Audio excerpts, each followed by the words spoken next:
I'm appalled by the lies being told to sell Labor's racist idea of creating what I call an Aboriginal-only parliament in our constitution. Now, I showed last night the Prime Minister, for instance, claiming falsely that Australia denies Aborigines even the right to a happy life, that governments here have never consulted Aborigines, that they've caused them to die earlier by not listening, and that Aborigines have no right to expect even decency from Australians. Now, I think these appalling untruths are really dangerous, because if Albanese's referendum on this Aboriginal Parliament succeeds, we get a form of apartheid.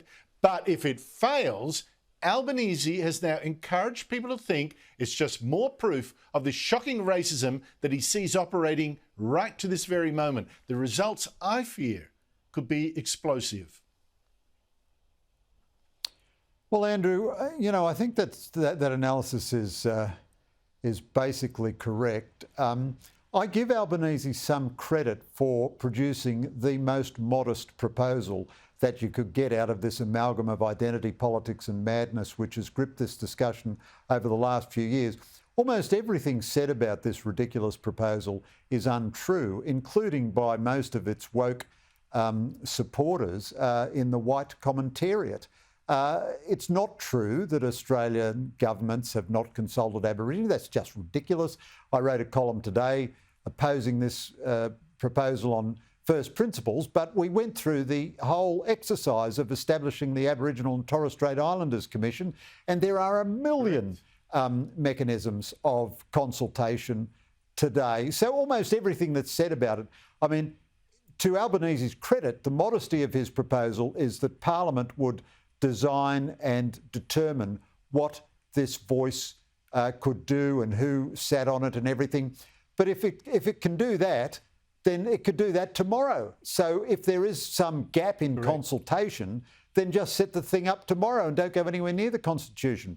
But I think, I don't want to sound too pro-Albanese here, but I think Albanese... I just want to pick up on something, put something to you before I run out of time. You've said it's a modest proposal, and on the face of it might seem that, but how can you guarantee that this will just be an advisory parliament with no real power when the words that Albanese says he wants added to the Constitution actually say our parliament can make laws with respect to the composition, functions, powers and procedures of this Aboriginal voice? In other words, it could, once we've voted for it, give this Aboriginal parliament functions and powers, including real powers. What powers do you think Albanese is talking about, or some future government might decide to give such a parliament? Well, I'd make a couple of points about that, Andrew. At least under this proposal, that would still be up to Parliament. So if Parliament made a stupid decision to give the voice excessive powers, a subsequent Parliament could reverse it. Whereas if those powers are enumerated in the Constitution, they would be irreversible. However, two real quick points. We have no idea what the High Court would make of this. The High Court has been so inventive in Indigenous rulings that we have absolutely no idea what the High Court could make irreversible.